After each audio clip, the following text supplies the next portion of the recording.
Esteemed royal biographer Tom Bower reacts now to Prince Harry's historic appearance in the High Court today.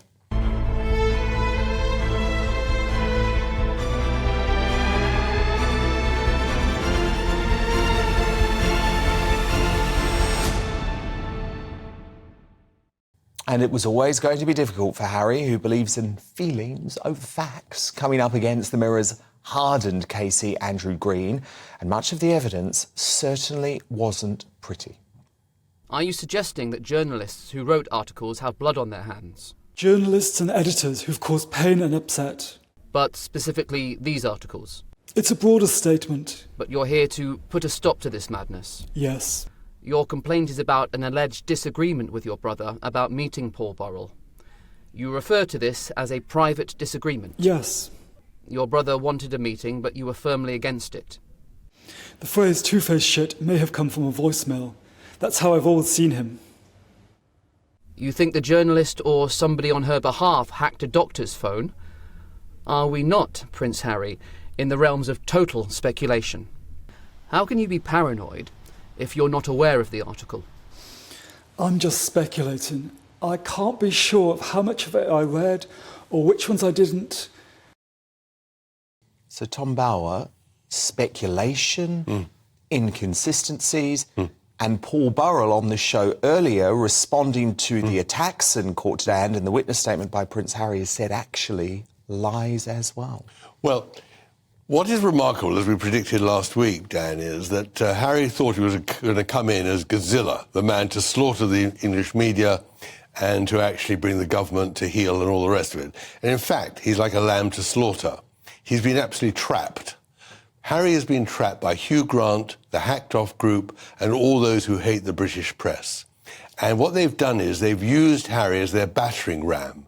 But it's turning out, I think, to be a damp squid.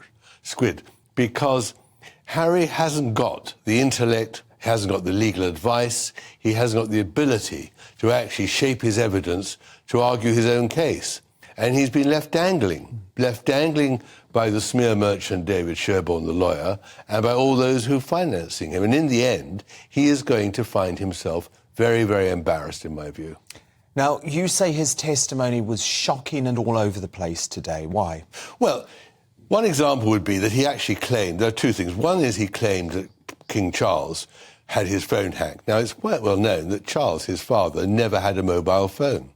That is one of the frolics of Charles's life. So he could one falsehood right there. Right. And the other thing about the Hewitt story is this, about the father.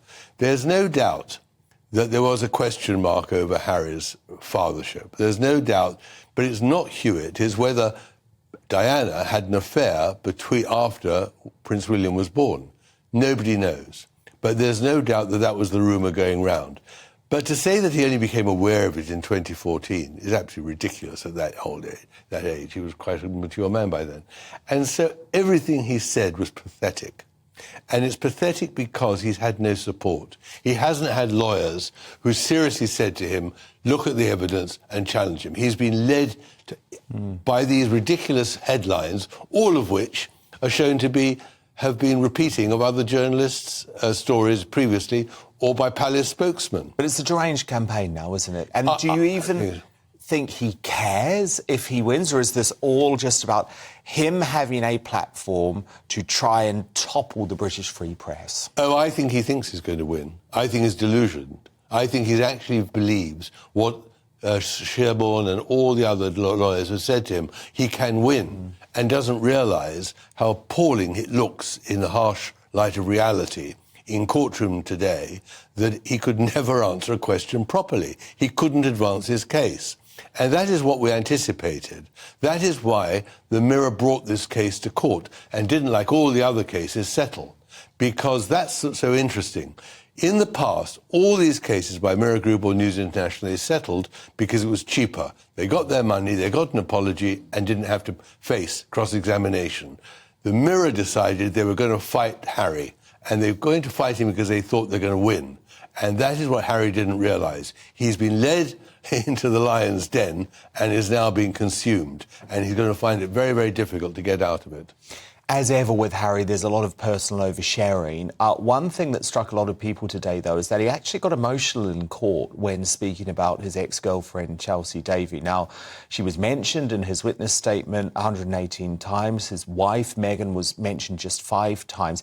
He does seem to be talking about Chelsea a lot at the moment. Do you find that odd, or does he feel that she's the one who got away? Well, she was the one who got away, there's no doubt. She was much better, probably much more fitting for him than Meghan, because she was an English girl from South Africa and all the rest of it, and it clearly was a passion of youth and fun.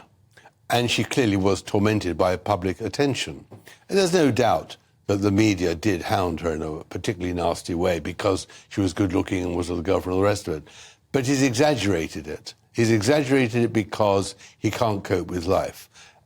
And, of course, Harry's got another big problem tonight. It just broke just before you came on air now, that in America, a court has ordered the US government to hand over the visa application that Harry made. This is in the Heritage Foundation. And that's brand new now. So that means they're going to see whether Harry said told the truth, whether he took drugs or not on the form. He might find that he can't get back to America. So Harry could end up deported if he lied on his application. Goodness me. Well, we'll be covering that case tomorrow. Obviously, it's something we've followed closely with the Heritage Foundation.